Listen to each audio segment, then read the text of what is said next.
Boa noite de novo para você que está assistindo a gravação. Boa noite, gente. Nossa aula de despedida, né, do Conto Amor. Última aula sobre esse conto e antes do exame de qualificação. Então aproveitem com essa super professora, essa aula de português que é super importante, né? Boa aula, gente. Boa aula, vamos todos. Deixa eu botar meu café para começar a aula. Olha só, eu queria mostrar que até a minha xícara é amarela. A Andressa já botou assim, já tá de camisa amarela, prof? Amor, eu estou toda de amarelo, colar amarelo. Eu nem uso dourado, botei em homenagem a vocês, tá? Sentiram a vibe? Até a minha xícara de café é amarelo, tá? E, Sara, amor, tomo café para dormir, tomo café meia-noite. Nada acontece, sem açúcar, tá? Deixa eu falar com vocês. Quem não é meu aluno há mais tempo, né, não sabe do nosso ritual, da nossa tradição aqui no Pré-UERJ Maricá. Nós temos uma tradição, você que é jovem, está entrando agora, né? Todas as nossas provas de UERJ, eu me visto de amarelo, tá? Por quê? Porque amarelo é ouro. Ouro chama conceito A, que chama primeiro lugar. Então, eu faço essa amarração de ideias e sentimentos para trazer boas energias para vocês, né? Então, quem não sabe dessa tradição da Super Prof, toda a aula antes da prova, né? E no dia da prova, você não tem camisa amarela? Se vira, arruma a camisa amarela emprestada, tá bom? Vai de amarelo, tira foto, tá bom? Me marca no @literahistoria, que isso dá sorte, tá? Já diz a tradição. Todas as pessoas que me marcam tira conceito A. Pode comprovar a minha tese, tá bom? Eu já jogo para o céu, assim, para o universo, né? Para Deus, para o que você acredita aí, né? Que a gente tem que trazer boas energias, né? A gente tem que trazer aquele nosso maior sentimento. Eu acho que quanto mais sentimento de força, de gás, de energia, isso traz para a gente aquele sentimento, eu vou conseguir. Tá? Então, se você não sabe da nossa tradição do amarelo, já aproveita, entra na nossa história aqui do amarelo, tá bom? Domingo você vai de amarelo, você tira foto, marca @literahistoria, tá bom? É isso. Para quem perguntou aí pela minha enxaqueca, melhorei, gente, graças a Deus, tá? Muito obrigada pela preocupação. Muito complicado, né? Essa reta final, a gente trabalhando aí manhã, tarde e noite, realmente, chega uma hora que o corpo fala assim, socorro, Deus! Meu corpo deu uma dessa, mas tô viva, tô bem, tá bom? Bom, gente, vamos lá. Deixa eu ver os comentários. Eita, que hoje tá total de amarelo. Boa, tô. Já sabe da tradição. Quis deixar o seu book para agora pertinho da prova. Meu Deus, muito bom. Que bom! Obrigada, Naomi, pelo seu feedback, tá bom? Isso é muito legal. Hoje eu trouxe, Naomi, exatamente a mesma ideia do meu e-book, tá? Então, você que já comprou o meu e-book e que está na aula aqui comigo, você está, assim, anos-luz na frente de muita gente, né? Porque eu falo o seguinte, eu venho falando isso já há algum tempo, né? Esse conto, ele não é um conto recente, ele é um conto super batido, ele é um conto que, assim, já tiveram milhares de questões na internet sobre ele, várias provas de vestibulares já utilizaram esse conto como conto padrão, então não é nada novo sob o sol. Então, o que acontece? A gente nunca sabe o que a UERJ vai buscar. A gente nunca sabe o que a UERJ vai querer de você. Então, eu parto pelo seguinte pressuposto. É melhor eu fazer o máximo de questões que eu puder sobre todos os itens que estão no edital da prova, do que eu falar assim, vou só ficar lendo o conto, lendo. Gente, ler é o princípio de tudo. Mas o que leva você a gabaritar a prova é treinar questões, né? Então, essa aula de hoje, vocês vão perceber que eu vou fazer uma aula assim de revisão nesse primeiro momento, vai ser uma revisão mesmo, geralzona, tá? E depois a gente vai exercício. E se você ainda puder ajudar a Super Prof, você ainda compra o meu e-book, porque aí você tem as questões de hoje, que eu já fiz, mais as questões do meu e-book. Quanto mais questão você faz, mais, assim, associado ao livro, ao tema, ao conto, você vai estar. E mais bem preparado também, né? Então, o segredo agora é praticar. Ler, a gente já teve tempo suficiente para ler, tá bom? Vocês estão preparados para a aula de hoje? Se tiver alguma dúvida, é para tirar agora. Não é para ficar enrolando, nem fingir que está entendendo, tá bom? É para você chegar e aqui junto comigo, tá? Tatá, você consegue dar um zoom maior aí nesse material? Mais um pouquinho. Obrigada, tá ótimo. Então vamos lá? Vou começar, gente, falando basicamente de dicas de conteúdo, tá? A gente sabe que nós temos um edital imenso, né? Onde ele é dividido em gramática, questões assim que são inerentes à gramática, e questões que são referentes à literatura e sociedade. Então, se você abre o edital lá, linguagem, você vê gramática e depois literatura, tá? Dentre esses elementos aí, eu vou destacar para vocês que, para mim, o conteúdo mais importante, tá, desse conto está nos elementos da narrativa, tá? Por quê? Porque esse narrador, desculpa, se até um errinho aí de digitação, né? Esse narrador, ele está em terceira pessoa, tá? O narrador, gente, ele é onisciente, tá?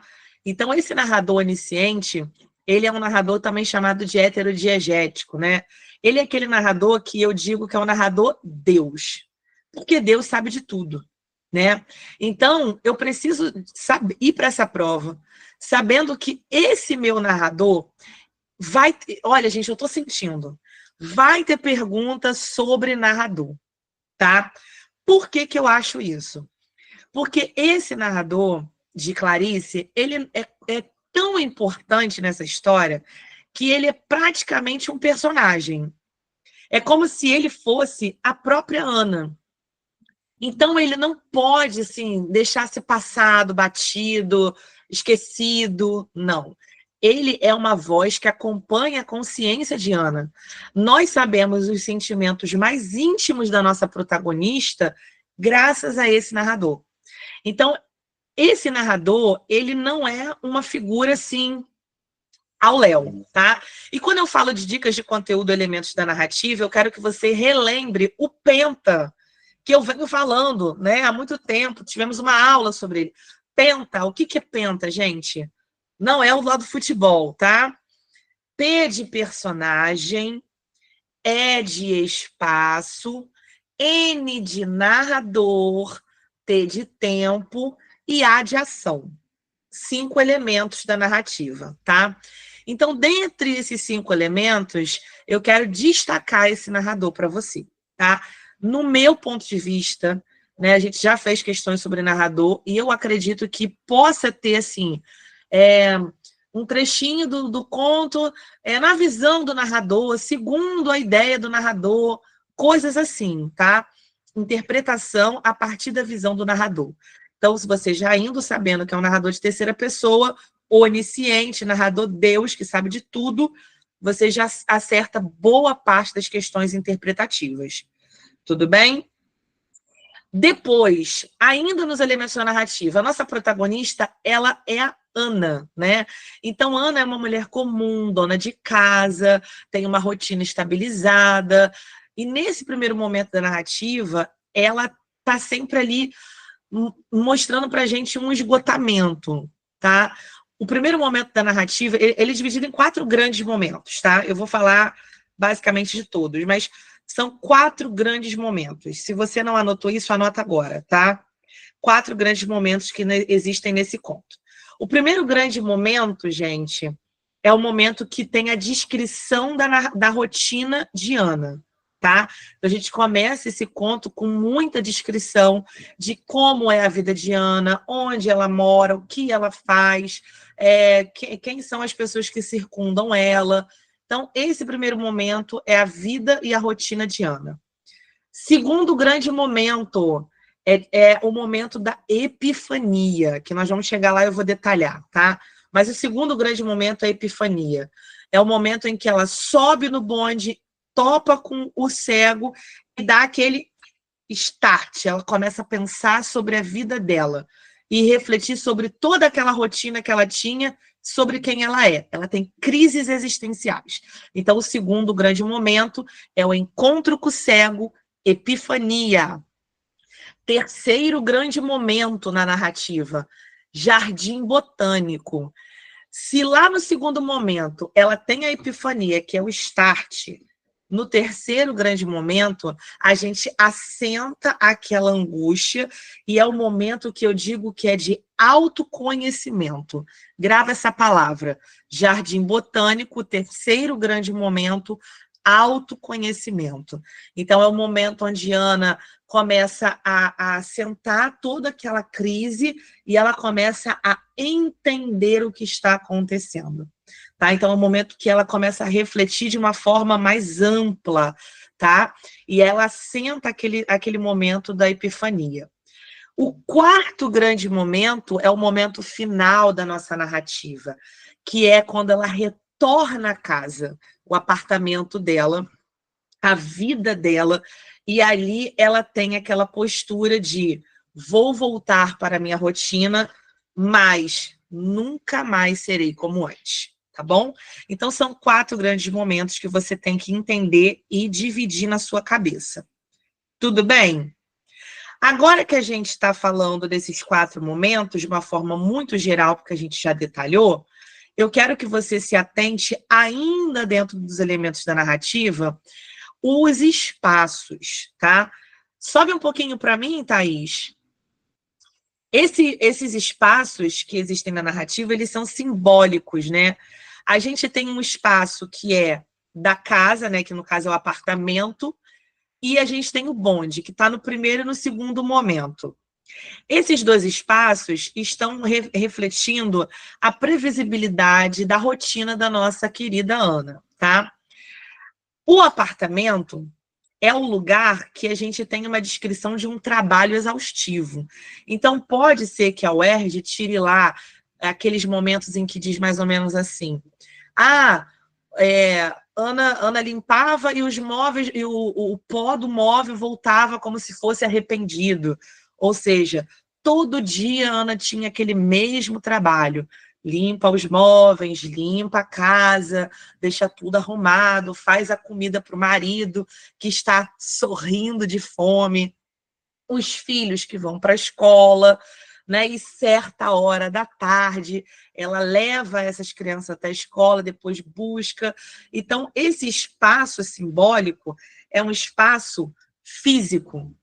E esse espaço físico também tem uma descrição muito importante. No início do conto, a gente tem a descrição de que ela está indo para... ela passa pela Rua Voluntários da Pátria, né, no Rio de Janeiro. A gente também tem um espaço do bonde, né, que é um espaço físico, que é o caminho que vai levar ela para o bairro do Humaitá. Então, a gente tem descrição de espaços físicos do Rio de Janeiro. Então, se atente a esses espaços simbólicos, né? E quando a gente fala de espaço simbólico, eu quero te lembrar de um conteúdo que eu gosto muito e que todo ano cai na UERJ, que é o conteúdo que vai falar sobre verossimilhança externa. Lembrando uma aula que nós já tivemos, né? A verossimilhança externa é a semelhança com o real. Então, se eu tenho um espaço que realmente existe na vida real, que é o Humaitá, é o Jardim Botânico, é a Rua Voluntários da Pátria, isso significa dizer que dentro desse espaço físico da narrativa, eu tenho um aspecto de verossimilhança externa, que é a semelhança com o mundo real. Né? Então, essa narrativa ficcional, ela fala de elementos que estão inerentes àquilo que é externo. Tudo bem até aí? Estou indo muito rápido? Fala para mim. Interna, a gente não tem. Verossimilhança interna, a gente só tem no que diz respeito aos sentimentos de Ana, tá? Por exemplo, falei numa outra aula, tá, Maria Eduarda? A gente tem uma verossimilhança interna quando os sentimentos de Ana são sentimentos comuns a outras mulheres. Então, faz parte dentro dessa ideia da narrativa ficcional e também faz parte do mundo externo, né? Mas é mais interno, faz sentido dentro da narrativa. O sentimento de Ana só faz sentido dentro da narrativa, porque só faz sentido para ela, não para outras pessoas, tá bom? Prof, sabia que o número 9, andar da Ana, significa encerramento de ciclos, transformação, compaixão e finalização de tarefas? Menino, sério? De onde você tirou isso? Me dá essa informação. Ô, Rafael, você é o Rafael Santana que eu já dei aula? Eu já te dei aula na escola? Eu já dei aula para um Rafael Santana, Silva Santana. Não sei se é você. Gente, que bizarro. No CPG. Não, não é o mesmo, né? Às vezes eu tenho muitos alunos assim, pelo nome é difícil, né? Ah, então tá. Então é outro Rafael. Mas obrigada pela informação, Rafael. Adorei. Não sabia, gente. Vocês sabiam disso? Que maneiro. Será que Clarice foi pesquisar isso? Não duvido nada, tá, gente? Que Clarice é deusa demais, né? Que mulher maravilhosa. Eu estava falando com os meus alunos na quarta-feira, no aulão particular que eu dei, e nada, gente, nada nessa narrativa é solto. Nada é sem sentido. Até a aranha que aparece, que eu não tinha notado, aquela aranha aparece 2 vezes, tá? A aranha, vocês viram isso? Tem coisa que deixa passar batido, né? Eu acho que ela era mística. A aranha que aparece lá no Jardim Botânico aparece na casa dela. Os insetos, a formiga. Vocês sabiam disso? Eu li tantas vezes esse conto, mas eu não tinha me ligado que a aranha aparece 2 vezes no conto. Vai lá e lê de novo para você ver. Incrível. Mas é bom, vai falando aí, gente. Que depois disso, eu acho que a gente vai ler muita coisa de Clarice. Clarice é diva demais, né? Mas é que eu fico tão chocada que as coisas são tão amarradinhas que você fala assim, meu Deus, como assim? Né? Mas enfim, vamos lá. Jardim Botânico, né? Outro espaço simbólico.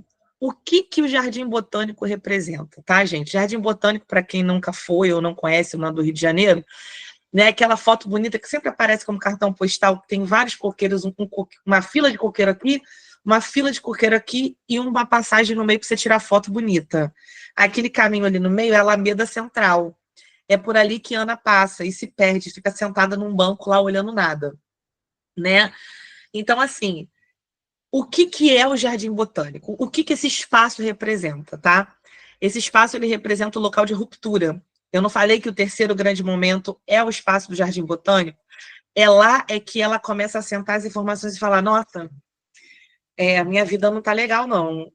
Como eu não tinha visto isso antes, o que havia me fazer sentir desse jeito?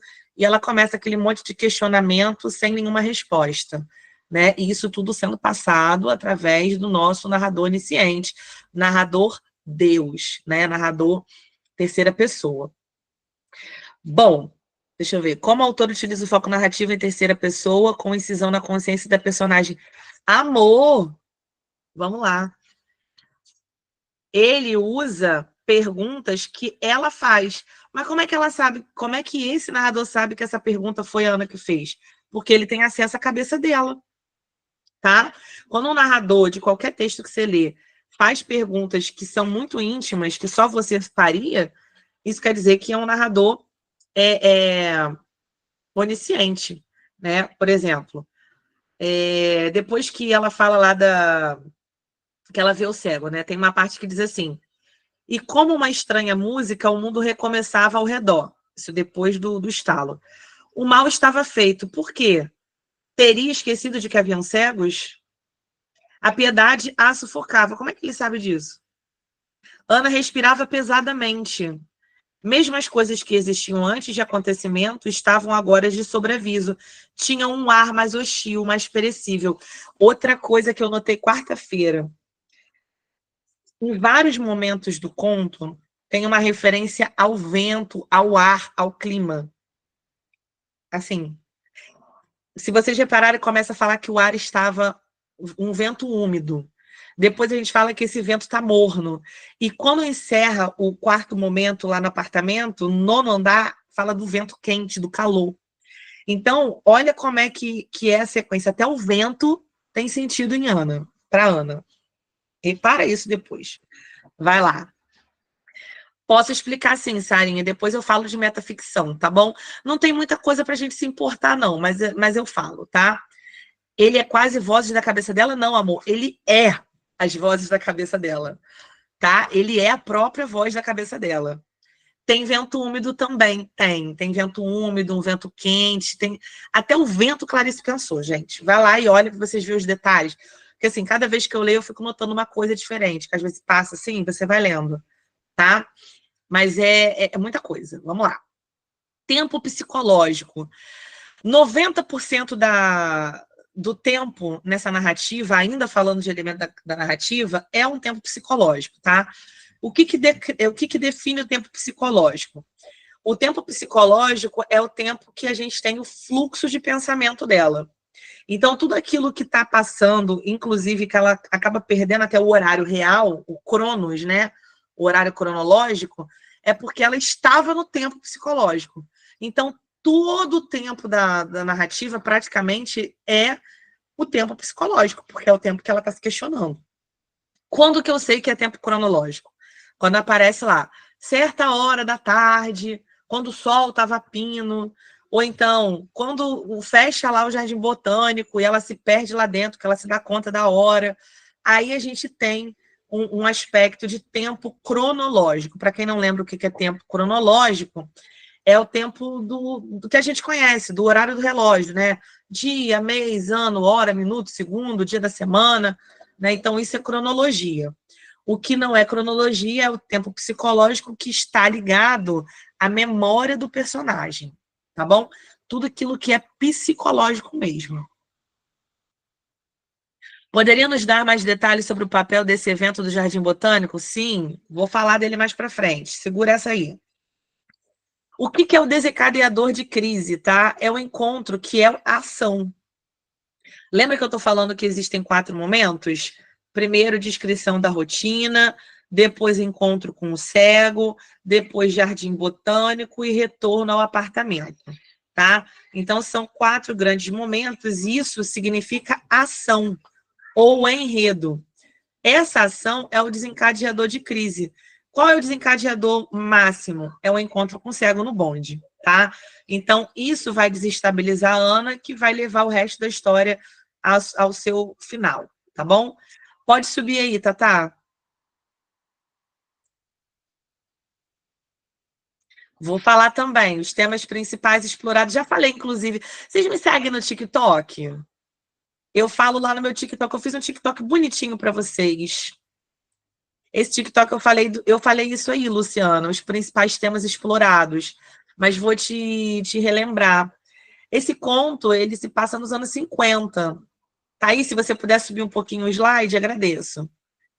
Esse conto, ele se passa nos anos 50, né? E aí, por ele se passar nos anos 50, ele vai trabalhar muito à frente, né, do tempo, assim. Tá bom? E ele... Tá bom, tá ótimo. Ele vai falar sobre alguns temas, e o principal deles, na minha opinião, eu falei nesse TikTok, vou botar meu TikTok aqui, que eu não lembro mais como é que é o meu. Eu só boto essas coisas e saio, porque eu não ligo muito para TikTok, não. Falo mais no Instagram. Mas, assim, fala do papel da mulher, né? Que é o principal, eu acho que é o principal mesmo, né? O lugar da mulher, o questionamento da mulher enquanto ser humano, enfim. Né? Então, eu acho que tem essa questão. Também tem a questão que se relaciona. Deixa eu botar um negócio aqui para vocês. Tamires Lopes. .1. É assim meu TikTok, tá? A gente tem aí momentos que falam sobre papel da mulher, lugar da mulher na sociedade, organização familiar, e isso tudo questiona muito temas que são atuais, tá? E aí depois você vai lá nesse TikTokzinho que eu fiz, não sei se vai dar para ver, esse aqui, ó, esse vídeo que eu tô de roupa azul, tá? Depois vocês me seguem lá, que vai ter, eu falei bastante sobre isso, e aí eu acho que vai tirar essa sua dúvida para a gente prosseguir, tá bom? O segundo grande momento, como eu falei para vocês, é o momento da epifania, né? Então, eu quero chamar atenção porque eu acho que epifania é uma parada que a gente não pode deixar também de falar. Por quê? Porque no edital dos outros anos, né, do ano anterior, dos outros anos, a gente não tinha epifania lá. E esse ano foi colocado, foi acrescido no edital. Então, se foi colocado no edital, é porque provavelmente vai ter uma pergunta sobre, né? Nenhuma prova pode cobrar uma coisa que não estava no edital. Então, se liga, não tinha epifania e não tinha metaficção. Pode ser que caia uma coisa ou outra, ou as duas. Dica da Superprof. Leia o edital, tá? Ler edital ajuda muito. Inclusive, para quem vai fazer Enem, o edital do Enem já saiu, leia também, tá bom? Porque o edital desse ano tem algumas mudanças. Inclusive, vou abrir uma turma especial lá no meu Instagram, depois vocês olham lá, tá bom? Tem várias mudanças. Então, primeira coisa, ler edital.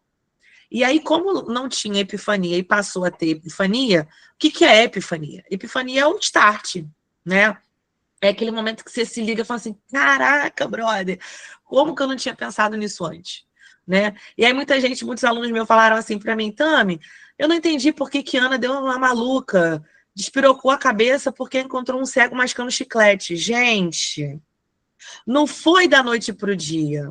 Eu vou falar o que é metaficção, calma aí. Primeiro deixa eu falar de epifania. Não foi da noite para o dia, não foi porque Ana encontrou o cego foi só o estopim. Foi só, sabe, a última gota do copo para derramar o leite? Foi isso. Mas se você parar para ver o primeiro grande momento que eu te falei, há uma descrição muito detalhada nesse primeiro momento sobre a vida de Ana. Então, Ana já estava esgotada. E eu posso te provar isso com a primeira frase do conto. Um pouco cansada, com as compras deformando o novo saco de tricô, Ana subiu no bonde. A primeira frase. Um pouco cansada. Um pouco cansada ao extremo. Ana, sou eu, uma mãe cansada. Então, você tem um esgotamento. Então, esse momento de epifania nada mais foi do que o estopim, tá?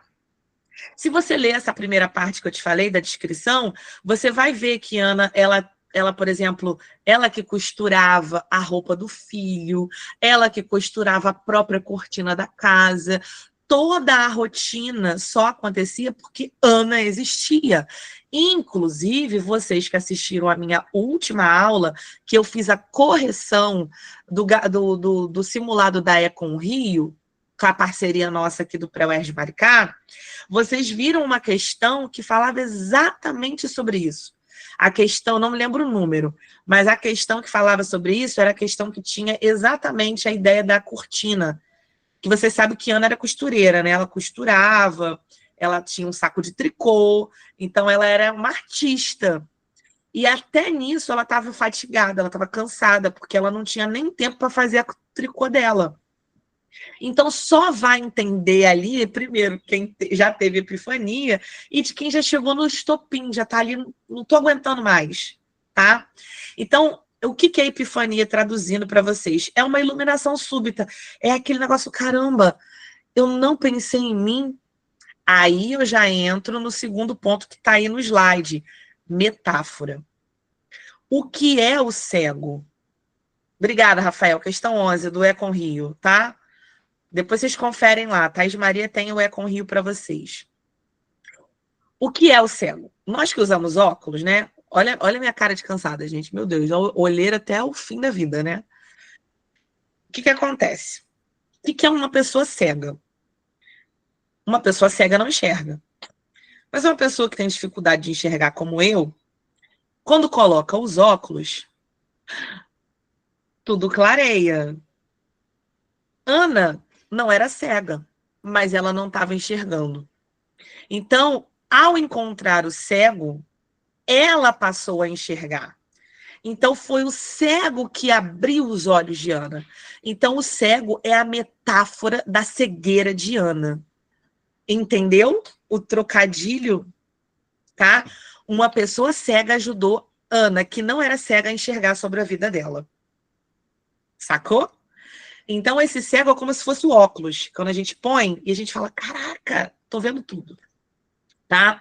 Então, eu já aproveito para puxar o gancho para falar das figuras de linguagem, que é o terceiro ponto que eu acredito que esteja na sua prova, tá? Temos algumas figuras de linguagem que existem e estão lá no edital da sua prova. Vai cair todos? Não. Mas se cair, eu coloquei as que eu acredito que possam ser as escolhidas pela UERJ. A primeira de todas é a metáfora, tá? A metáfora, ela é usada para descrever os sentimentos da Ana. Então, o próprio cego é uma metáfora da cegueira, plantar as sementes é a metáfora da rotina dela. Não é que ela plantava realmente árvore, pegou uma semente, jogou na terra e plantou uma árvore. Não. Quando ela fala plantar as sementes, ela construiu as partes da vida dela, tá? Então, obviamente, essa metáfora é usada para descrever sentimentos dela. Isso acontece em vários momentos do seu texto, tá? Então, eu acredito que nas figuras de linguagem, as mais utilizadas, com certeza, são metáforas. Além da metáfora, sim, por caminhos tortos também. Falta de piedade sufocava ela, é a falta de piedade dela mesma, tá, Vanessa? A gente vai falar também mais para frente disso. Sinestesia. Para quem não lembra da sinestesia, ela vai estar presente, gente, em 2 momentos no seu edital. Lá na gramática, na parte de cima de linguagem, e também vai estar sendo colocada na parte de literatura e sociedade. Então, eu também acredito muito na sinestesia. Quando acontece sinestesia, o que é sinestesia? Relembrando aí para você. Sempre estamos falando de 5 elementos do corpo humano. Então, por exemplo, olfato, paladar, visão, audição e tato, tá? Então, tudo que se referenciar a esses sentidos humanos está atrelado à sinestesia, que é essa figura de linguagem. Então, olha o exemplo aí. Aspirava a terra com delícia. Você está falando de olfato, aspirava, delícia, paladar, tá? Tem outros momentos também da narrativa que ela fala assim, sentia náusea, né? Ou então as árvores riam dela. Também a gente está falando. Ali, desculpa, eu já ia falar da personificação. Mas da náusea, né? Que sentiu o gosto da náusea, ela fala muito disso. Então, isso é sinestesia. Vou puxar o gancho para personificação ou prosopopeia. Não está aqui nessa lista, mas anota. Personificação é atrelar sentimentos que não são humanos, aliás, que são humanos a coisas que não são humanas. Por exemplo, as árvores que plantara riam dela. A árvore é um ser humano para poder rir? Não. Então, se a árvore não é um ser humano, eu estou fazendo uso da personificação ou prosopopeia, que é atribuir uma característica própria do ser humano a uma coisa que não é humana, tá? Então, isso é personificação ou prosopopeia, tá? Quando o cego avançava com as mãos inseguras, não entra na personificação, não. Tem outro trecho que a gente tem personificação que é muito conhecido também. Deixa eu lembrar. Se alguém lembrar, a gente coloca. Gente, metonímia eu não acredito que caia, não. Mas metonímia é uma parte pelo todo, tá? É quando você, por exemplo, vou tomar um Danone. Danone não é, né, o nome do produto. É a marca, né? O produto é iogurte. Então, eu não vejo, não lembro, não estou lembrada aqui agora de metonímia. Se vocês lembrarem de um trecho que apareça metonímia, vocês me falam, tá? Que Ana é uma metonímia? Ela é uma metonímia do quê? Em que sentido? A parte dos chicles. Boa, Elô, muito obrigada. A parte dos chicles, sim. Eu só estou lembrada dessa. Isso aí mesmo. Porque se vocês colocarem no Google, vocês vão ver que chicles é aquele chicletinho amarelo. É uma marca, né? E aí você fala mascagoma ou chicles, pode ser uma metonímia. Mas fora isso, eu não estou lembrada de metonímia agora, não. Tá bom? Ironia. no final do conto, a gente tem ironia, né? Quando apagar a última flama do dia, né? Ela vai mudar ali alguma coisa na vida dela. Então, acredito que no final a gente pode ter a ironia, porque Ana, ela se surpreende com tudo que ela pensou durante o dia, mas no final, ironicamente, ela não faz nada, ela volta para a vida real, assim, né? Ela volta para aquilo que ela já era e já estava. Deixa eu ver que vocês colocaram muita coisa no chat, peraí. A epifania se desencadeia em qualquer evento, mesmo os banais. Qual a importância da crise desencadeada pela epifania na construção da pessoa toda? Luciana, a epifania está no segundo grande momento que eu te falei, né? Ela começa no encontro com o cego. Então, a epifania, ela é um único momento. É um momento de encontro com o cego. A partir dali, a gente tem vários momentos de acentuação daquele momento de epifania. Ela só encontra o cego naquele momento, é aquele momento que ela tem o start. Depois ela só vai fazendo concepções, tá? Mas o start acontece no bonde, tá bom? E tudo isso é importante para você entender. Fiz uma questão esses dias que falava sobre as mãos inseguras do cego e marquei personificação, mas a resposta era metonímia. Não entendi. Se depois você puder mandar a pergunta, eu posso tentar entender. Mas as mãos inseguras do cego, como que eu posso te explicar? Um cego, gente, ele usa tipo uma bengala, né? Tem uma parte do conto que fala que ele tá tateando as coisas com aquela bengalinha. Então, uma mão insegura, ela é meio trêmula, né? Porque imagina, um cego ele não enxerga, então ele fica batendo para se locomover, né? Só que no conto diz que esse cego estava parado. Lembra? Parado, de pé. E quando ele está parado de pé, a mão dele não vai ficar tremendo. Ela está parada, né? Então, pode ser que a interpretação dessa pergunta esteja relacionada, Sara, a que a mão do cego é insegura, tanto quanto a vida da Ana era insegura para ela. Então, pode ser uma parte pelo todo nesse sentido. Não sei se fiz a interpretação correta, porque eu precisava ver a pergunta. Ela é uma representação, um pedaço do todo feminino, ela está representando o feminino. Ano passado teve uma questão dizendo que o Rubião era a metonímia da crítica. Nossa, é verdade. Inclusive, olha a minha blusa. Aqui, ó. Vou tentar baixar. É do ano passado, é amarelinha, que eu não fiz esse ano. Mas essa blusa é do Machado, né? Com a mensagem do plantar batatas do Rubião, tá? Sim, eu lembro dessa questão. O Naomi, é verdade.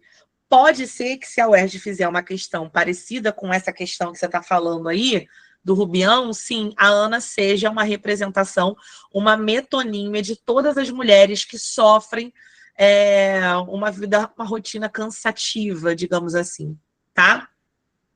Acho que pode ser isso. Vê se vocês estão concordando com o que eu estou falando aqui. O que seria exatamente avançava com as mãos inseguras? Tem que olhar esse trecho de novo, mas a mão insegura eu entendo dessa forma que eu acabei de explicar, tá? Da insegurança mesmo dele ser cego e da insegurança da vida de Ana, porque ela achava que ela tinha o controle da rotina dela, mas na verdade ela não tinha, não. Tá bom? Bom, imagens sensoriais, tá? Ao longo de toda a narrativa, a gente tem aí muitos momentos com imagens sensoriais.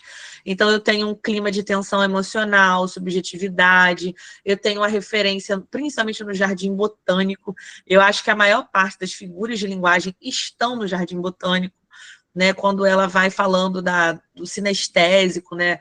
Do sentir. Vocês viram que tem um gato no Jardim Botânico que aparece? Vocês pararam para pensar por que um gato e não um cachorro, por exemplo? Por que um gato? O que o gato é? Como que é um gato? Bota no chat para mim. Deixa eu ver. Nossa, vocês escreveram muita coisa no chat. O gato, boa, Carol, ele é arisco e ele é livre. Ela tenta apalpar tato aí, ó. Tenta sinestesia, ó. Tenta chegar perto, ele mete o pé, ele some. É quase igual ao sentimento dela, que ela tenta sentir, ela tenta entender, mas quando ela vai chegar perto. Então, Clarice, gente, eu não tenho nem palavras, eu não tenho adjetivos para descrever Clarice, mas até usar um gato, né? Todas as qualidades, todos os adjetivos que um gato tem, que vocês estão colocando aí, ó, observador, ele é arisco, tem um ar de mistério, é muito esse clima sensorial, essa tensão de Ana. Se você não viu o gato aí no Jardim Botânico, volta lá para ver o gato, tá bom? Que o pelo dele brilhava e tudo. Muito bom, né? Thaís, pode subir para mim, por favor? A rede de tricô significa vida, né? Vamos lá, verbos. Eu também acredito em questões relacionadas a verbos, tá? Por que que eu acredito? Porque nesse conto, especificamente, a gente tem muitas mudanças de tempo verbal. Eu dei uma aula, se você não assistiu, dá tempo de assistir ainda, só sobre tempo verbal, tá? Existe lá momentos do tempo presente, mas a maior parte dele é o pretérito imperfeito. E quando a gente muda, por exemplo, para um tempo psicológico, uma lembrança mais acentuada da vida de Ana, a gente tem outra mudança de tempo verbal, pretérito mais que perfeito, que é a terminação ara, né? Encaminhara-se, desejara, fizera, pensara, né? Então, todos o ara é pretérito mais que perfeito e é muito usado para descrever esse passado psicológico aí de Ana, tá? Verbo também no subjuntivo. A gente tem muita subjetividade porque esse narrador ora faz pergunta, ora faz hipóteses. Então, quando ele muda para pergunta, para hipóteses, né? Ele coloca o verbo no subjuntivo. Quisesse, tivesse, né? Que é esse modo da dúvida, da hipótese, tá? Então, isso é muito importante, é a questão do verbo. Deem uma olhada nessa minha aula de verbo. Tem exercício, inclusive, eu mostrando para você no slide aonde a gente tem essa mudança de tempo verbal. Isso é importante. Ok? Prof, qual o sentimento predominante no conto? Eu vi alguém perguntando isso, mas não sei se alguém respondeu. Olha, gente, todas as minhas aulas estão no Pré-UERJ Maricá, no YouTube, tá? É só você chegar lá, Pré-UERJ Maricá, que você vai ver. Aula 1, 2, 3, 4. Ô, Thaís Maria, essa aula é 5 ou 6? Não lembro. É 6? Tá? Oi, Tami. Essa aula aqui é da reta final, né? Aí a gente mudou a numeração. Ah, mudou? Mas seria uma sexta aula minha? Não sei. 6 ou 7, por aí mesmo. Não tô lembrada, tá? Mas, enfim, tem algumas aulas já, tá? Então, se vocês não assistiram, corre lá para assistir. Aproveita e já deixa o seu coraçãozinho, já deixa o seu likezinho aí pra Tia Tami, tá? Eu fico feliz quando você bota um coração aí para mim. Custa nada, bota o coração agora. Clica aí, gostei do vídeo. Depois você deixa seu comentário. Não só coloca lá a presença. Ai, tô assistindo a aula gravada. Botei, adorei. Muito bom. Prof de amarelo. Eu fico feliz, tá, gente? Obrigada, agradeço. Só para descontrair um pouco, tá? Mas fico feliz de verdade quando vocês deixam um comentário amoroso para mim, tá? Bom, então, o tempo verbal, eu acho que Tami, é importante, tá? Fala aí, Tatá. falar com o pessoal para assinar a chamada. Tem 93 aqui, só 50 na chamada. Que isso? Como assim? Só você. Não, gente. Se temos 93, só tem 50, pelo amor de Deus, não faça isso. Ó, vou tomar mais café e você vai assinar a chamada. Vai rapidinho, assina a chamada aí, presente. A Thaís Maria botou o link aí para você no Forms colocar. Quem já fez a chamada, já curte o vídeo e coloca aí um comentário para a Tia Tami, tá bom? Para eu ficar feliz. Larissa botou assim, inclusive assisti uma das aulas gravadas e descobri que somos parceiras de aniversário. Somos esquecidas, né, amiga? 26 de dezembro, ninguém lembra de falar, oi, parabéns. Tá todo mundo bêbado, ou cheio de comida do Natal, ninguém lembra da gente. É um horror, né? Mas tudo bem, a vida é assim. Se vocês passarem, tá? Vocês vão lá no meu Instagram dizer Prof, passei, tirei conceituar, e depois manda para minha casa um chocolate amargo, que eu gosto, tá? É o meu presente. Manda um chocolatinho amargo para mim, tá? Para quem mora perto de mim, eu moro aqui no Barroco, tá? Perto do EPO, aqui na Praça Itaipuaçu. Você marca comigo, Prof, quero te dar um chocolate. Eu vou adorar, gente. Adoro chocolate. Chocolate e café, adoro. Muito bom. Vamos lá. Não, que ruim, menino. Chocolate amargo é delicioso. Eu não bebo café com açúcar, eu bebo. Tudo meu é amargo. Eu gosto de chocolate amargo, café sem açúcar. Sou um pouco estranha, mas tudo bem. Vamos lá. Sobe para mim aí, Tatá, por favor. Quinto aí. Como assim você não gosta de chocolate, Andressa?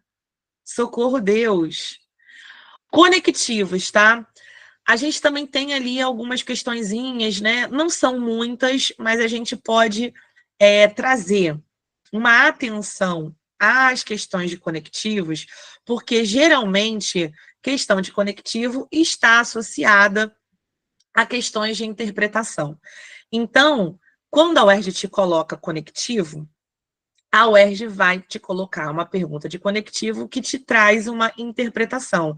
Inclusive, lá na questão da Econ Rio, uma das questões da Econ Rio, se não me falha a memória, uma das últimas, ou a 21 ou a 22, falava exatamente do conectivo. Se eu substituir, aí tem lá, 1, 2, 3, 4 conectivos, né? Aí eu acho que eram dessa forma. Mantém o sentido ou não mantém o sentido? Tá? Então, tem uma dessas questões. Isso, obrigado.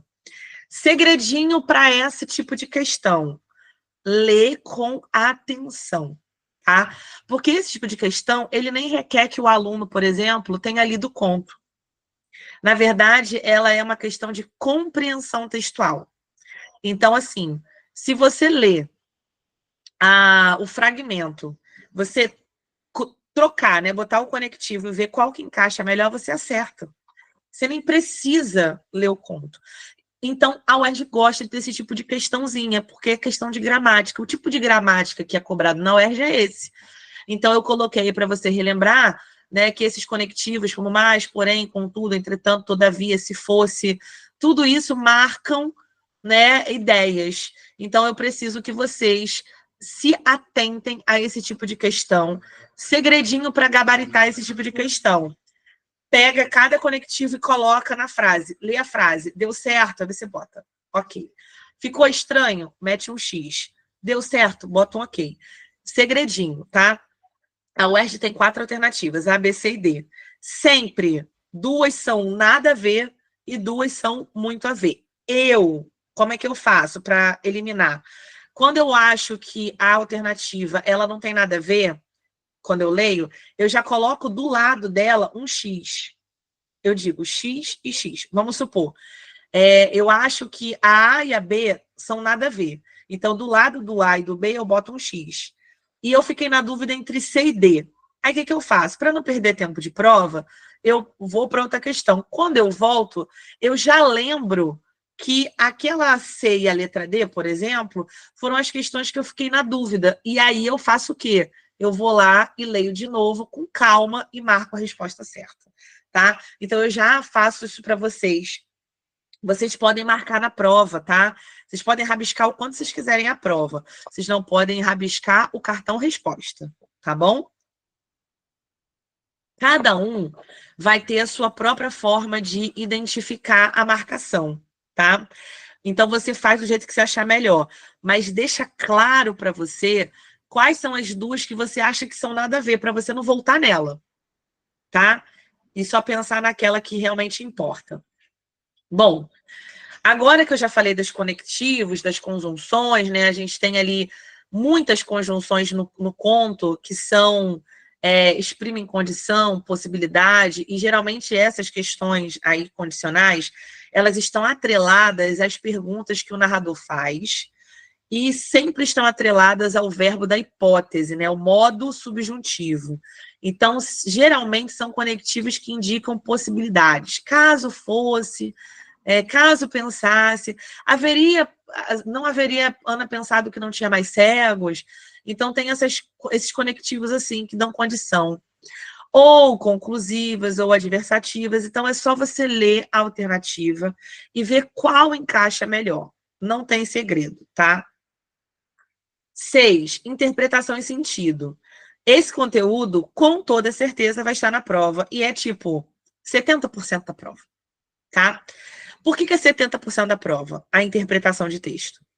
Porque a gente vai fazer muitas perguntas relacionadas à sociedade, a Ana, a como ela se sente, ao cotidiano dela, ao momento de ruptura, ao momento de reflexão no Jardim Botânico, ao momento de retorno à casa. A linguagem, gente, é extremamente subjetiva, é extremamente simbólica, introspectiva e muito densa. Por isso a gente tem muitas figuras de linguagem, por isso a gente tem dificuldade de ler e entender no primeiro momento, porque são muitas. A Clarice é muito densa, né? Então, assim, precisa muito analisar o enunciado.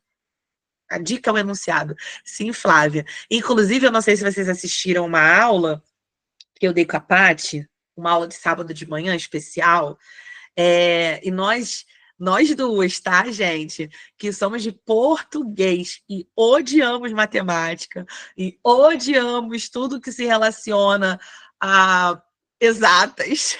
A gente corre de exatas.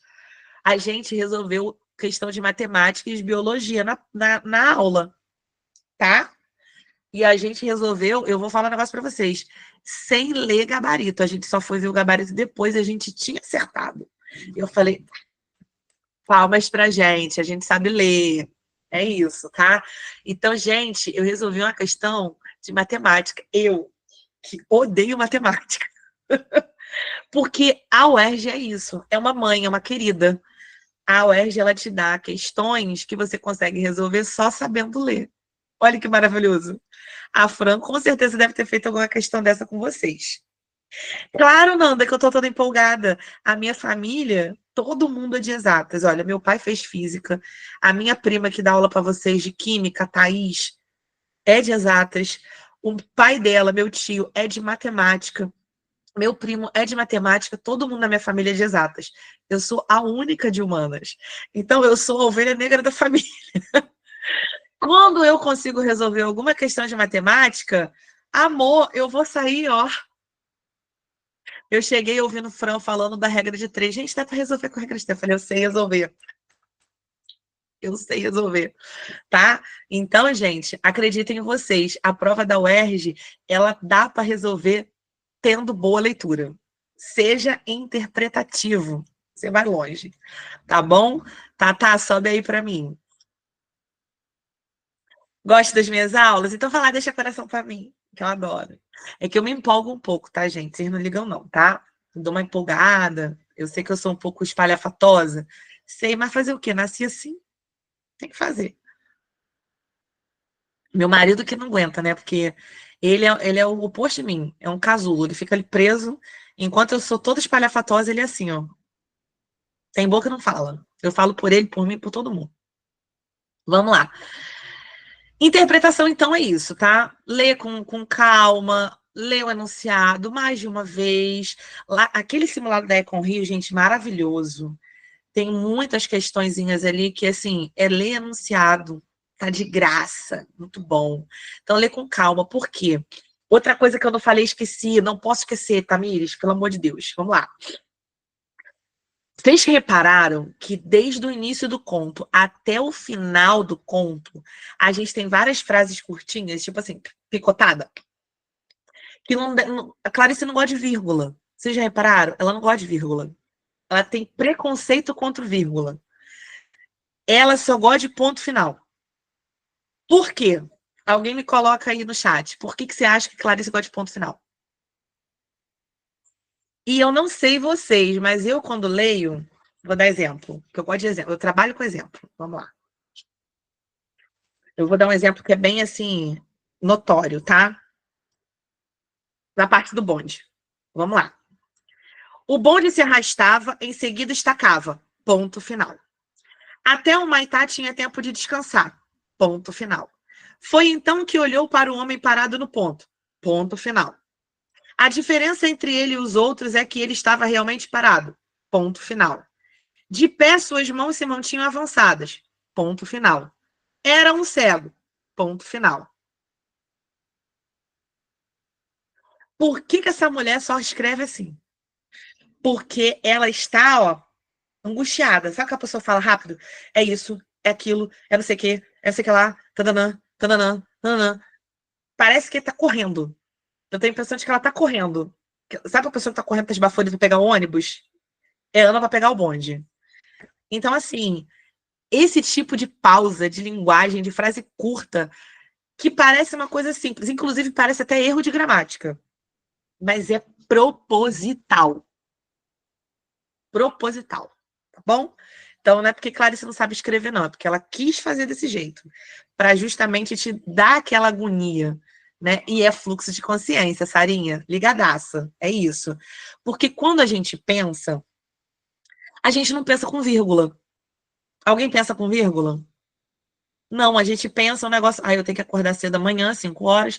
Depois eu vou tomar banho. Depois eu vou escovar meu dente, fazer meu pãozinho, botar na marmita, levar minha mochila para a porta. Depois eu pego o ônibus e depois eu chego no trabalho. Depois eu faço isso, depois eu faço aquilo. Então são várias ações. Pá, pá, e tudo cortado. Isso é fluxo de consciência, tá? Então a gente tem ali uma pontuação que é para você ficar o quê? Ligado, tá bom? Vamos subir mais esse material aí. Questões de gramática contextualizada. Já falei, vou pular isso aqui. Falei agora da pontuação e do ritmo. Frases curtas criam um efeito de tensão e esse tom dramático. Também já falei das questões de figuras de linguagem, né? Identifique o efeito, tá? É o segredo.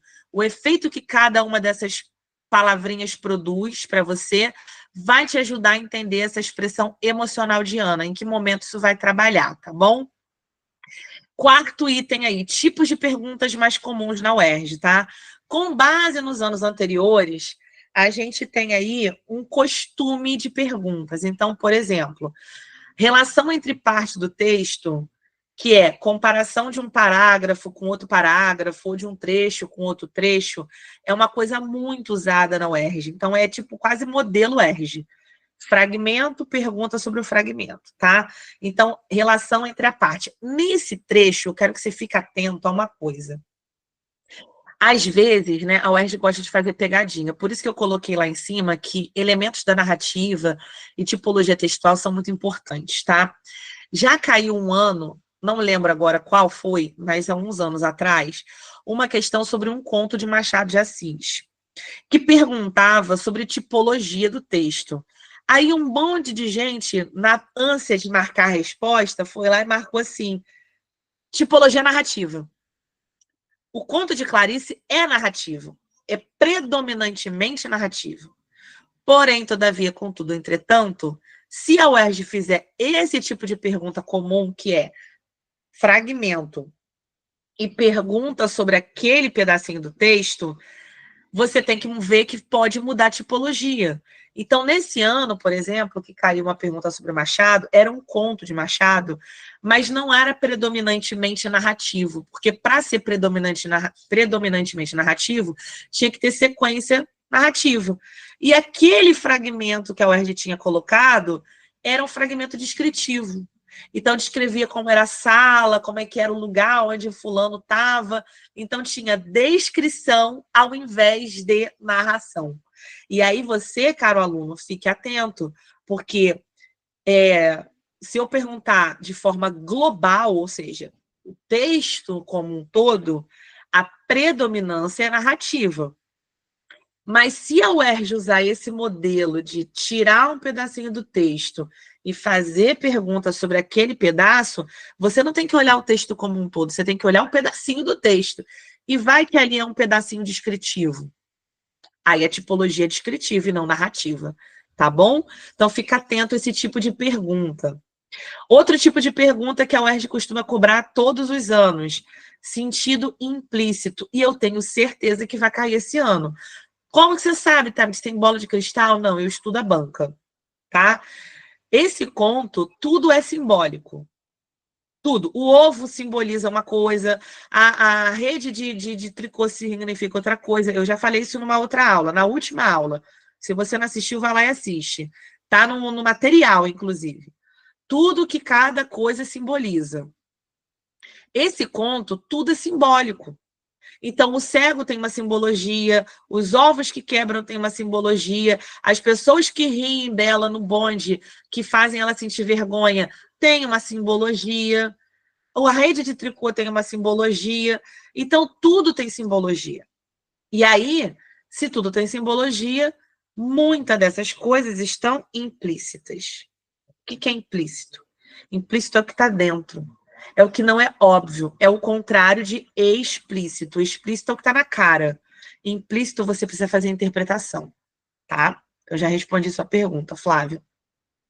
O sentido implícito, o relógio de areia simboliza que o tempo passa implacavelmente? Sim. O tempo passa para todos, né?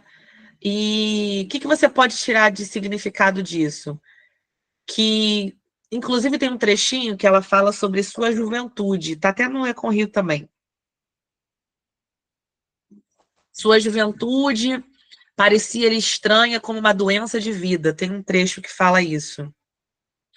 Qual é a simbologia disso? E aí tem uma pergunta da É com Rio que fala assim, qual a relação entre aquela frase Ana tinha um marido verdadeiro e filhos verdadeiros. E aí depois tem sua juventude parecia estranha como uma doença de vida. Qual é a relação implícita entre essas frases, tá? Eu interpreto que quando você fala sua juventude parecia estranha como uma doença de vida, significa dizer que essa juventude de Ana também não foi tão boa. Então, talvez esse esgotamento que Ana chegou quando encontrou o cego não foi só no momento do casamento dela, não foi só com a rotina de filho, casa e afazeres domésticos, mas me parece que Ana também não teve escolha na sua juventude. Ou seja, Ana nunca teve a possibilidade de ser ela mesma, mesmo quando ela era jovem. Como é que eu sei disso? Lendo e fazendo uma interpretação. Então, eu interpreto que o que é uma doença de vida? Doença não é uma coisa boa. Imagina uma pessoa que vive doente. Ela vive angustiada. Então, a doença de vida é que ela não tem escolhas. São sentimentos ruins, né? Doença que fere. Então, isso está implícito. Isso você vai entender lendo e associando esses pequenos trechos, né? Essas pequenas frases. Bom, vou tentar adiantar aqui por causa da hora, tá, gente? Senão a gente não consegue fazer as questões.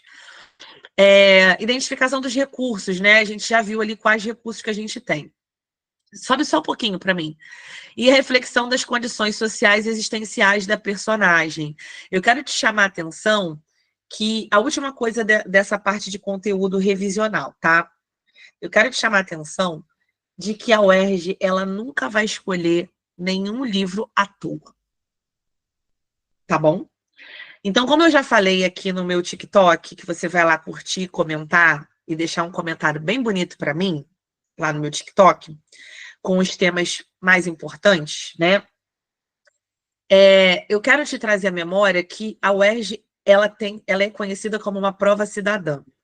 E por ser conhecida como uma prova cidadã, ela quer formar cidadãos. E para formar cidadão, ela tem que formar cidadão crítico. E para formar cidadão crítico, ela tem que estar ampliada, né, e antenada com as polêmicas atuais. Ah, Tami, mas esse conto, ele é lá dos anos 50. Só que ele está atual. E eu vou te provar isso falando de outro vestibular, o Enem. Em 2023, qual foi o tema do Enem? Você lembra? Se você lembra, põe no chat para mim. Qual foi o tema do ano de 2023?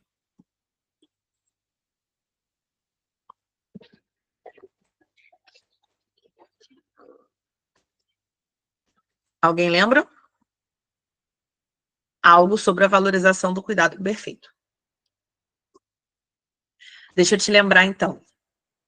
Não lembro exatamente como é que está bonitinho no Enem. Mas, no geral, o tema de 2023 foi o trabalho de cuidado exercido pela mulher, que não é reconhecido. Ser dona de casa, ser mulher responsável por um lar, é uma responsabilidade enorme. Mas nós, mulheres, nunca fomos remuneradas para lavar, para passar, para fazer comida para marido, para filho, para outras pessoas que são agregadas na família, para varrer, para passar pano, para tirar pó. Esse trabalho é exaustivo, é cansativo. Cuidar demanda muita exaustão física e mental. Então, quando esse tema surgiu lá no Enem, eu me lembro que, assim, um monte de aluno meu ficou desbundado, desculpa a expressão, sem saber o que escrever. Porque nós nunca olhamos para a mulher e pensamos, nossa, mas esse aqui é um trabalho, né? E muita gente acha que trabalhar em casa não é trabalho. Então, a gente que é mulher e que tem essas demandas, ficamos exaustas, principalmente se essa mulher trabalhar fora. Se tiver alguma mamãe aí ouvindo a aula com o filho, pode se manifestar no chat e fala, eu sou a Ana, tá? Porque eu sou a Ana. Tami, eu sou a mãe cansada. Temos mãe cansada assistindo aqui? Coloca, só para eu saber se eu não estou sozinha, mamães que estão assistindo live com os filhos. Tem mamãe cansada? Caroline botou assim, tô aqui. Tô colocando meu filho para dormir. Tamo junto, Carol. Tá? Então, assim, pensa comigo. O Enem trabalhou isso no ano de 2023. Em 2025, sua mãe se identificou como Ana? Somos todo Ana. Todas somos Ana.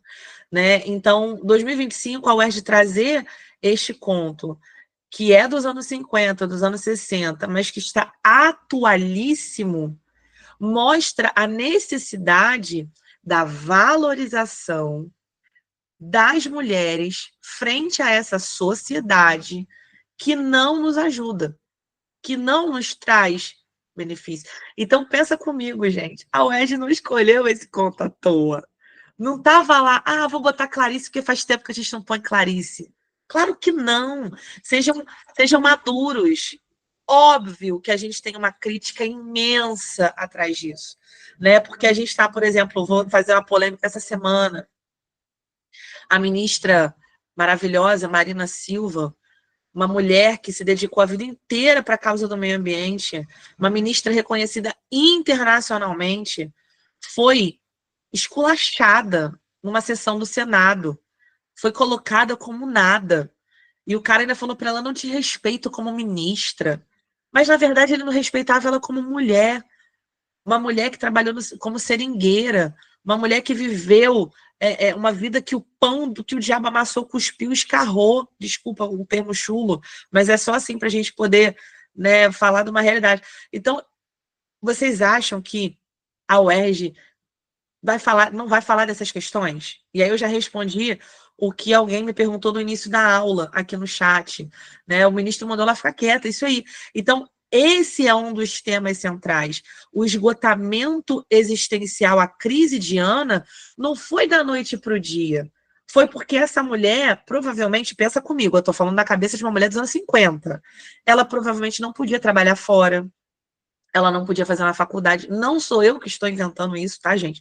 Vocês podem voltar, quem fala que não precisa do feminismo, vamos pensar aqui, até o início da década de 20 do século passado, a mulher ela só poderia trabalhar como professora ou como enfermeira com a autorização do marido ou do pai. Ela tinha hora para entrar, hora para sair, ela não era livre. Então, quantas mulheres que você conhece na história que puderam se dedicar àquilo que que ela mesma queria, né? Que elas mesmas quiseram? Não existe. Então, a Ana, por exemplo, me parece ser uma mulher que foi podada.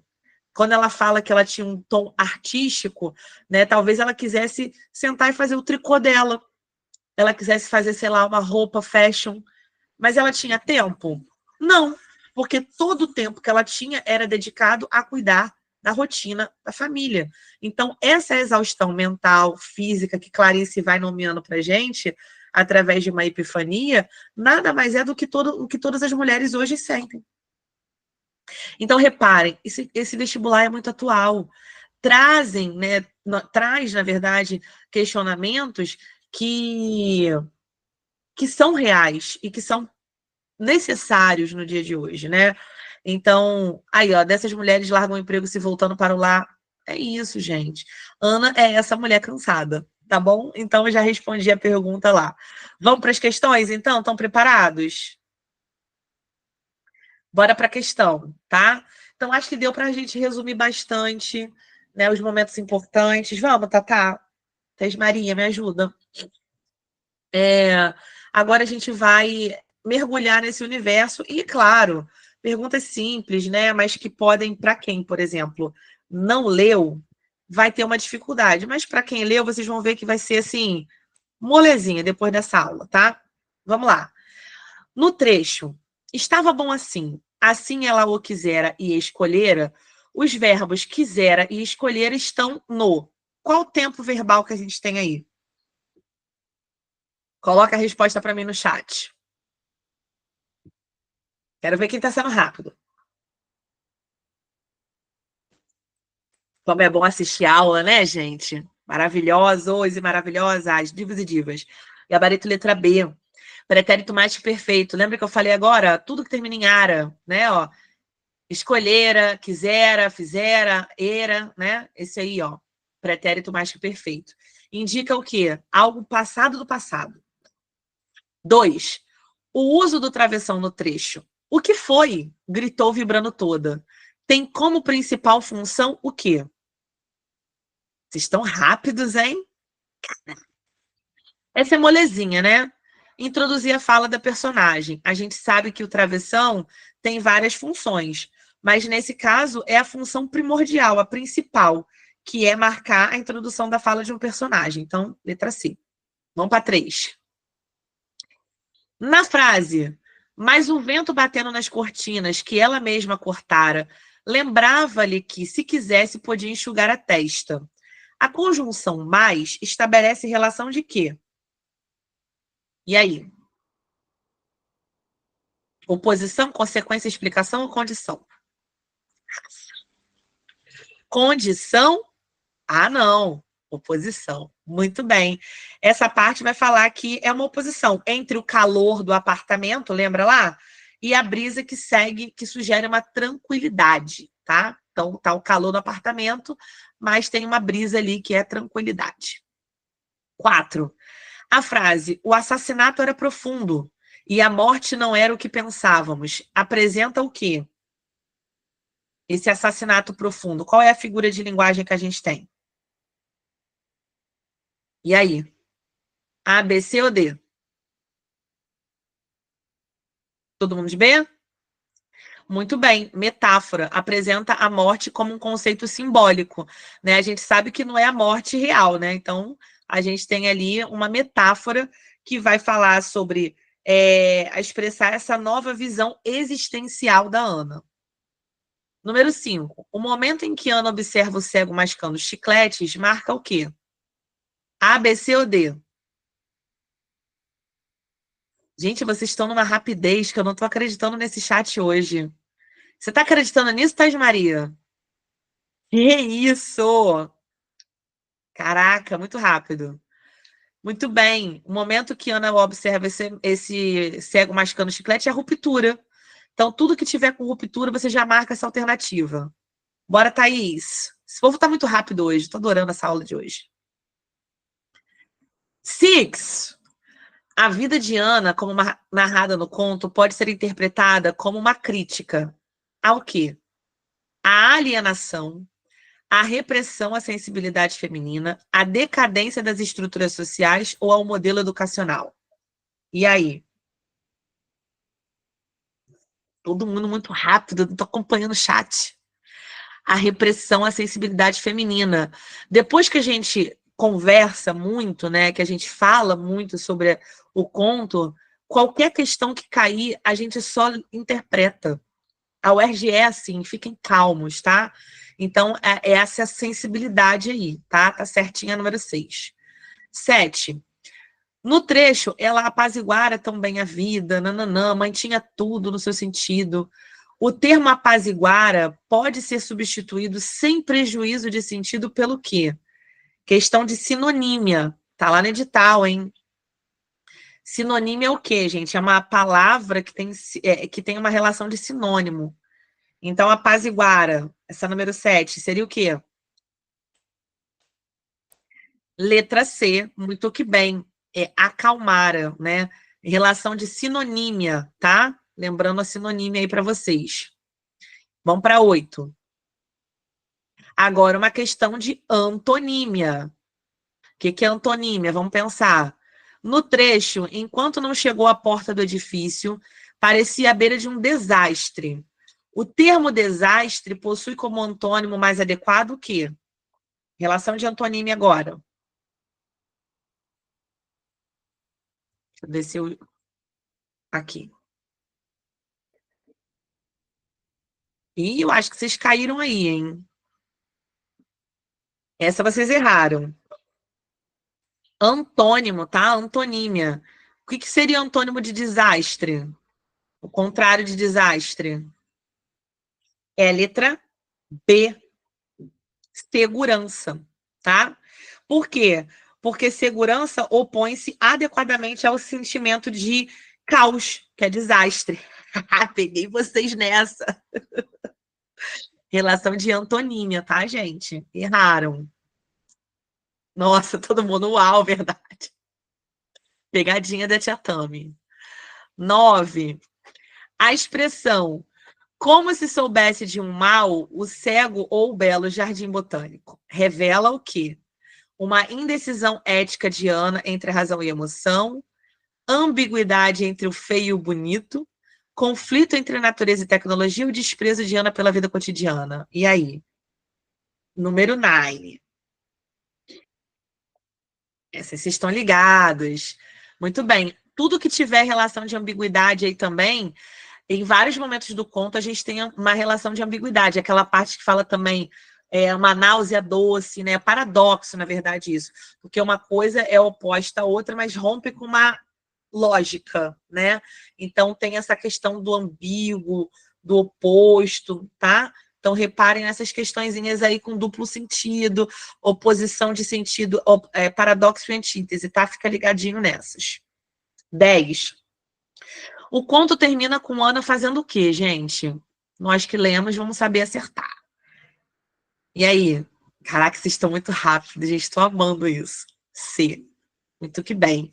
Dividida entre sua antiga vida e uma nova consciência, né? A gente tem aí a Ana consciente de tudo que ela pode sentir e de que é válido ela sentir, mas ela volta para a vida dela porque assim ela escolhera, tá? Vamos para a próxima aí, 11. Vocês estão muito rápidos, eu estou amando isso. Aí essas questões eu já fiz naquele modelinho que a UERJ gosta. Fragmento, pergunta sobre o fragmento, tá? Olha o fragmento aí. Mas o vento batendo nas cortinas que ela mesma cortara, lembrava que quisesse podia parar, enxugar a testa, olhar o calmo horizonte. Como um lavrador. Ela plantara as sementes que tinha na mão, não as outras, mas essa apenas. A imagem da lavoura... Por que Clarice meteu uma lavoura no meio disso, gente? O que significa essa lavoura aí? Fala para mim. Vocês estão muito ligados, gente. Uma metáfora, tá? Essa lavoura é uma metáfora do desenvolvimento da vida cotidiana e familiar. É exatamente isso. A lavoura, na verdade, é o cultivo da vida familiar de Ana. Tá bom? Muito bem. Número 12. De novo, outro trechinho e pergunta. Todo o seu desejo vagamente artístico encaminhara-se a muito no sentido de tornar os seus dias realizados e belo. A vida podia ser feita pela mão do homem. O verbo encaminhara-se está em qual tempo? Coloca para mim aí no chat. Muito que bem. Essas aí vocês vão acertar. E do verbo, se tiver no mais perfeito, todos acertam. Ação anterior à outra. Letra C. Sobe aí, Tatá. Se ligaram, então, na mudança do verbo, né, gente? Fica bem prestando atenção nisso. Tem muita mudança de verbo aí nesse texto. 13. A cozinha era, enfim, espaçosa, o fogão enguiçado dava estouros, o calor forte no apartamento que estavam aos poucos pagando. Mas o vento batendo nas cortinas lembrava-lhe que se quisesse podia parar. Aí é aquela questãozinha que eu falei, de conectivo, né? A conjunção mais, nesse contexto, indica o que pra gente? Conjunçãozinha mais, na 13. Tem gente em dúvida nessa, hein? E aí? Tan, tan, tan, tan. Letra B, muito bem, quem colocou letra B. A conjunção mais, aí vai estar se opondo, né, ao calor e o conforto com um tom de alívio, né? Então vamos lá. 14. Como se tivesse insultado, Ana olhava-o. E quem visse teria a impressão de uma mulher com ódio. Esse trecho é um exemplo de quê? E aí?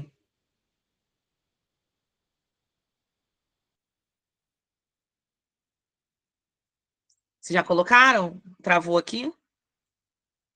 A, C, e aí? A ou C? Na 14. Ou outra. Tem D também. Tem gente botando D. E aí? Sobe um pouquinho para mim, Thaís. As alternativas, ó.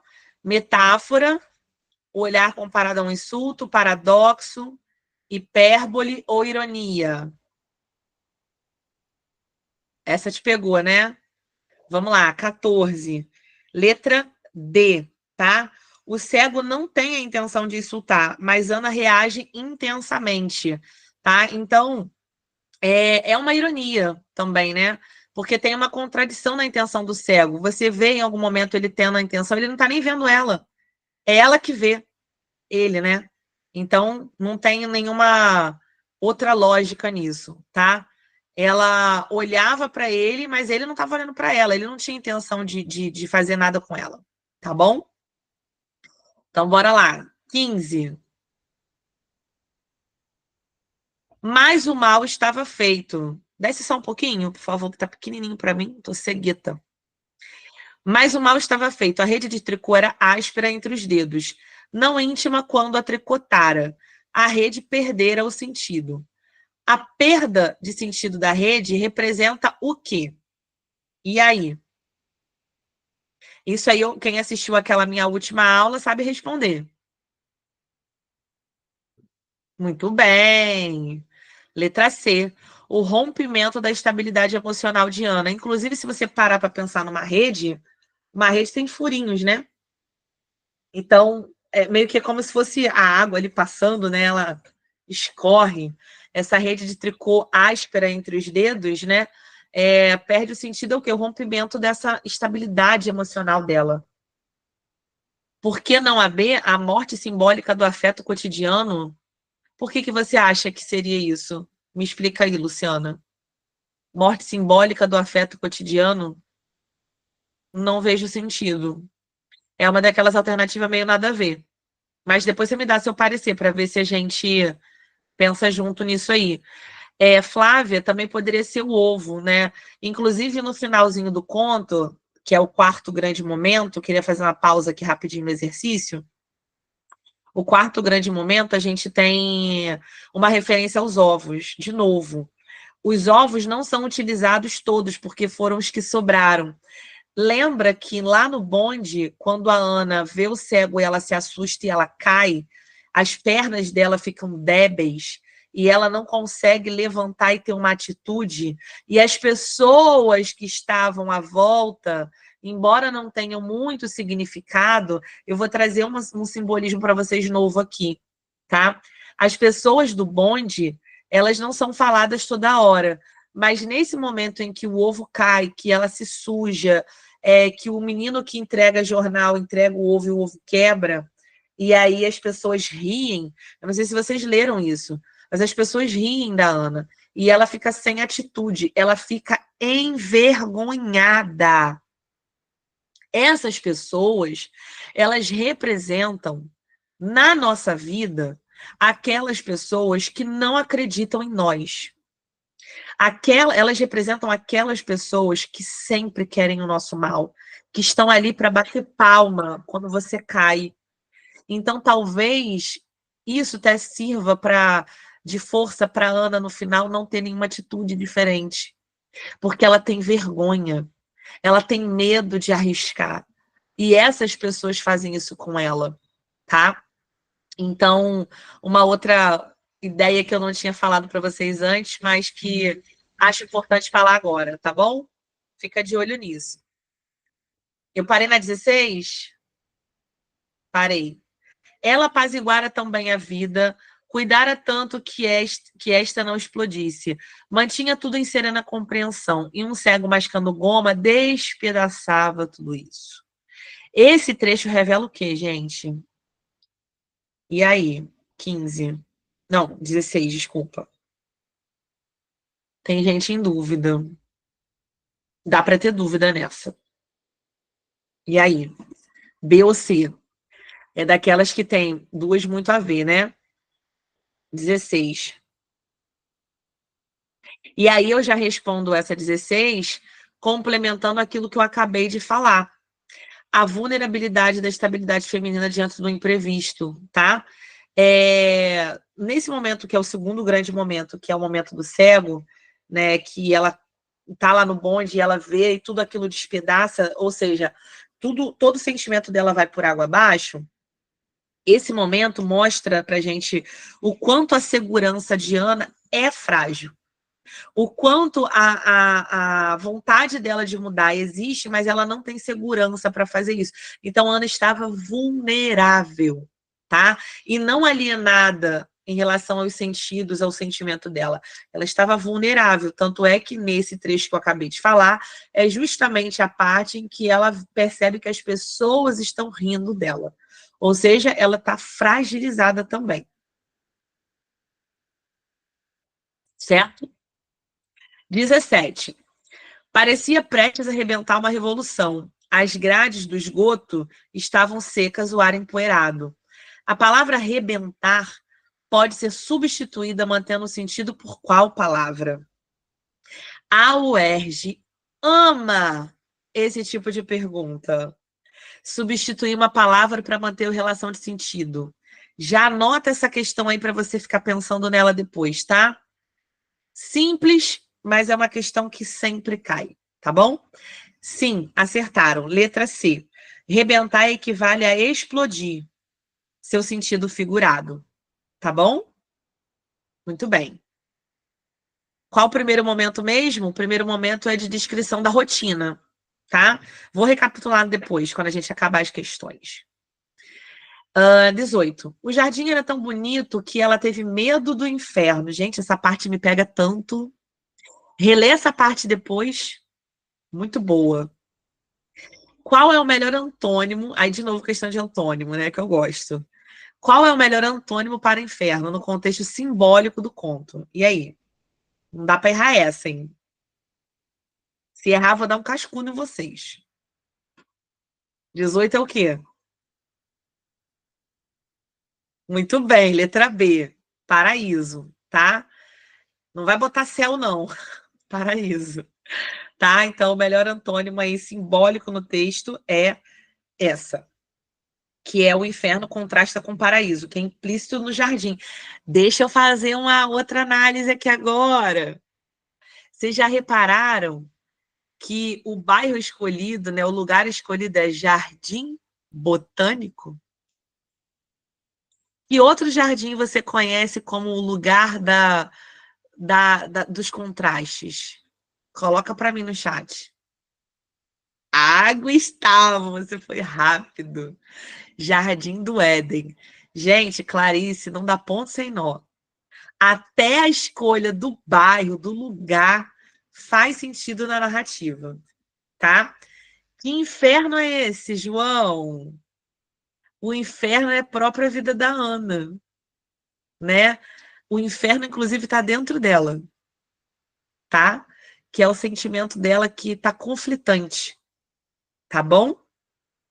Ela teme esse lugar que é um lugar simbólico, é o sentido do seguinte: o jardim era tão bonito que ela teve medo do inferno. Vou fazer uma outra análise aqui, tá?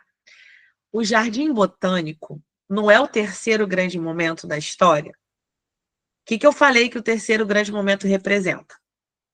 Eu disse para vocês que o jardim botânico é o lugar de autoconhecimento de Ana. É o lugar onde ela senta no banquinho, depois do start, depois do encontro com o cego. Aí ela senta. Nisso que ela senta e começa a pensar sobre a existência dela. Ela começa a pensar sobre a vida dela. E aí é ali que ela tem o autoconhecimento. Então é o jardim. Esse jardim botânico, tá? É um lugar de muita reflexão. Então, quando ela fala que ela teve medo do inferno, é que ela tem medo da realidade. Porque no Jardim Botânico ela conheceu um novo mundo, um mundo possível, um mundo existente, um mundo em que ela se olha no espelho e se enxerga como um ser humano, a parte da casa, do marido e dos filhos. Ela se enxerga como pessoa no Jardim Botânico. Então, quando ela se enxerga nesse jardim e ela vê que é lindo, que é belo, ela tem medo do fruto proibido. Ela tem medo do inferno. O inferno é retornar à rotina. Percebeu a simbologia? Percebeu como isso é metáfora? Gente, eu ficaria aqui horas e horas falando de Clarice e tentando dar o start de Clarice. Mas essa mulher é genial demais. Né? É incrível como a gente começa a ler Clarice, e cada hora que a gente lê, a gente percebe um negócio que a gente não tinha percebido antes, tá bom? Então, esse inferno é justamente a realidade, a rotina. O Jardim Botânico, que é um lugar físico, que é o Jardim Botânico, representa um lugar simbólico, que é o lugar da descoberta da existência de vida de Ana. Boa? Então, 18 ficou aí letra B, né? Antônimo, tá? Sobe aí 19. Ah, e Rony Clay, você falou uma coisa importante que eu acabei de lembrar aqui agora, que lá no Jardim Botânico ela fala também de fruto. Vocês lembram que ela fala de, eu não sei se é, mas eu entendo que é jabuticaba. Quando ela faz menção ao fruto que cai no chão, mancha o lugar, tem caroços pequenos, eu só imagino que seja jabuticaba, que é doce, porém deixa lá os caroços. Se liga, tem fruto aí, tá bom? Então a gente faz até uma metáfora desse jardim do Éden, tá bom? Fica de olho nisso. Sim, uma referência ao fruto proibido. Aham. Uhum. Você sabe se o fruto proibido é uma maçã ou é uma jabuticaba? Não sabe. Mas você sabe que Eva. Ah, gente, olha o que eu acabei de pensar aqui agora. Será que eu tô maluca? Deixa eu beber uma água, peraí.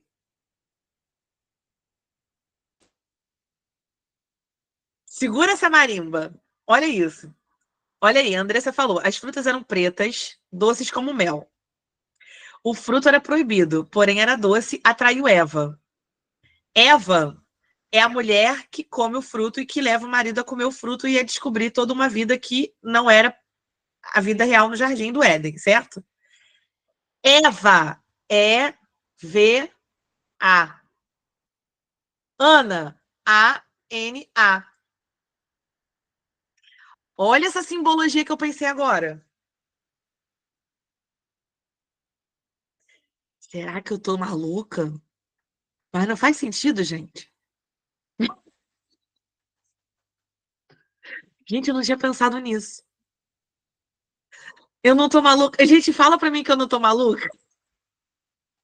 Pensei nisso agora.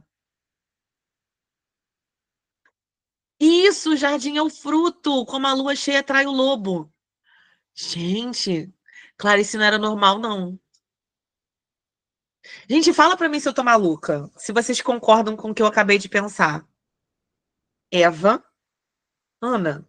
Eva que descobre o fruto. Ana descobriu o fruto. E Ana se achou. Chocada. Clarice não era normal. E eu acho que eu também não sou, gente. Eu não tinha pensado nisso. Eu acho que eu tô olhando demais, Clarice. Chocadíssima. Thaís Maria, socorro. Será que eu tô maluca? Meu Deus. Não está. Muitas vezes eu senti um tom religioso no conto. Sim, faz todo sentido. Eu tinha pensado no Jardim Botânico, Jardim do Éden, mas eu não tinha pensado na Ana ser Eva. Caraca, que bizarro. Vamos seguir, porque daqui a pouco eu vou achar mais coisa nesse conto. Chocada. 19, vamos lá. Tá acabando a aula. Ai, Jesus, eu sou muito doida, gente. Eva, Ana, Ana, Eva. Caraca, que louco. Não tinha pensado nisso. Se for um estouro do fogão, o fogão já teria pegado em toda a casa. A estrutura condicional acima indica o quê, gente? Olha a condição, olha conectivo de novo aí nas perguntinhas para vocês. Essa estrutura condicional, ela exemplifica o quê? Ela indica o quê pra gente? Fala para mim. Caraca aí, Flávia, você tá doida que nem eu. Eva teve uma escolha, Ana também teve. Caraca, gente, tô muito maluca. Flávia do céu, me ajuda. 19, B ou C, gente? Tô na dúvida aí, hein? 19, letra B. Hipótese não realizada no passado, típica, condicional e real, tá, gente? Inclusive, esse trecho do fogão, eu quero que vocês se atentem, porque ele aparece lá no início do conto, o fogão dando estouro, e no final do conto, ele aparece de novo, tá bom? Eu tenho um surto fonte. Voz da minha cabeça que o nome Eva é curto como uma tentativa de submissão. Como o nome Ana, tipo, não são nomes fortes ou grandes, são nomes tradicionais. Lara, você tá maluca que nem eu. Real. É nome genérico, né? Gente, eu tô chocada com os negócios que tá acontecendo nessa aula hoje. Faz sentido, Lara. Perfeito. 19, babado, confusão e gritaria, gente. Essa aula de hoje vai render. 20. O cego pendia entre os frutos do jardim botânico. Essa imagem simboliza o quê, gente? O que esse cego tem a ver com agora os frutos do jardim botânico? E aí? Letra A, B, C ou D? Coloca para mim no chat. O gabarito da 19 é letra B. E o B de bobo, tá? E o gabarito da 20? D de doido. Muito bem. Que é o gatilho simbólico da revelação existencial de Ana. Sim, gente, o cego é o gatilho total de Ana, tá? É o segundo grande momento da nossa história, não esqueça disso, tá? Letra D de doido. 21, bora. 21. E Ana aspirava a terra com delícia. Margarina delícia. Era fascinante e ela sentia nojo. Pera, era fascinante e ela sentia nojo. A fusão sensorial é um exemplo de quê? Você, meu aluno que prestou atenção em mim, e aí 21 é letra. Se vocês errarem essa, eu dou um beliscão em cada um, tá? Sinestesia. Muito que bem, tá? 21 é sinestésico por quê? Delícia, tocar, tato.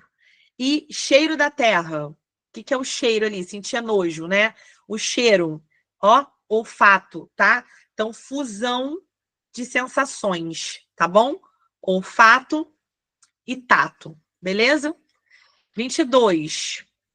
Ela amava o mundo, amava o que fora criado, amava com nojo. Gente, esse negócio de nojo toda hora, né? Clarice tem um negócio com nojo. A ambiguidade, o que é uma coisa ambígua, né? A ambiguidade que dá um duplo sentido nesse trecho se refere ao quê? E aí? A, B, C ou D? 22. Vocês estão rápidos, hein?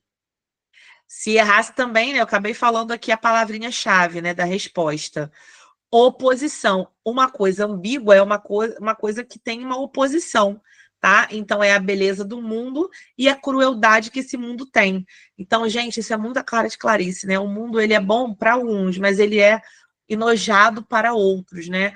E Ana fazia parte desse mundo que ora tinha ali coisas boas, ora tinha coisas ruins. Bora para 23, tá acabando. Vamos, Tatá. 23, trecho.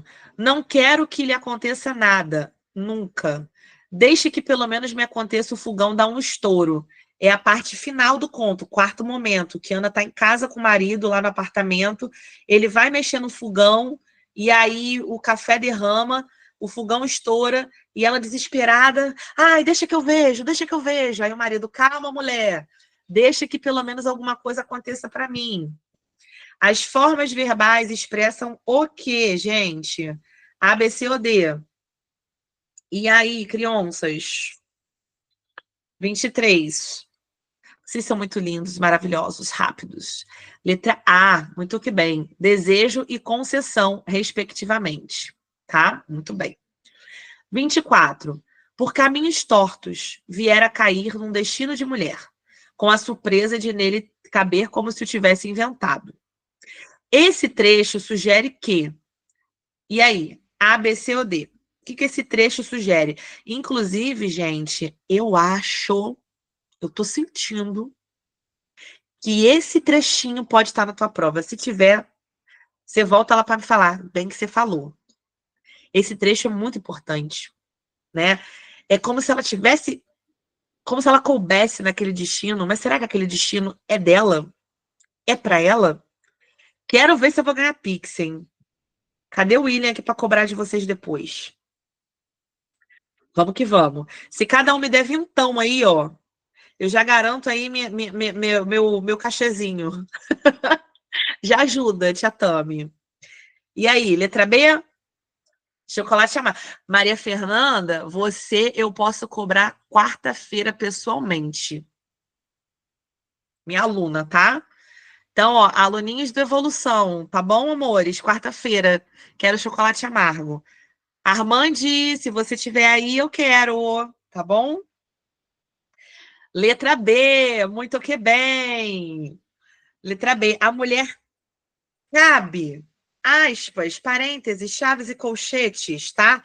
A mulher cabe no papel social, mas como se fosse externo, tá? Mas será que ela cabe mesmo? Ou estão forçando ela a caber, tá? Então, esse trecho sugere pra gente que a mulher vê no lar um lugar de descoberta, mas ao mesmo tempo é uma alienação simultânea, tá bom? 23 eu posso explicar, deixa eu finalizar aqui. Desculpa, 20, essa é 20 quanto, gente? 24, né? É 24. A mulher cabe no papel social. A 23, o gabarito, Leonardo, ficou letra A, porque não quero é igual desejo. Deixe que é igual a concessão. Tá bom? E a 25, vamos lá. Depois eu vou te mandar o gabarito comentado para você ver. O pequeno assassinato da formiga, o mínimo corpo tremia, as gotas de água caíam na água parada no tanque. O uso das frases curtas e diretas nesse trecho cria um efeito de quê? E aí? Também não dá para errar depois do que eu falei, né? Que lindos! Letra B.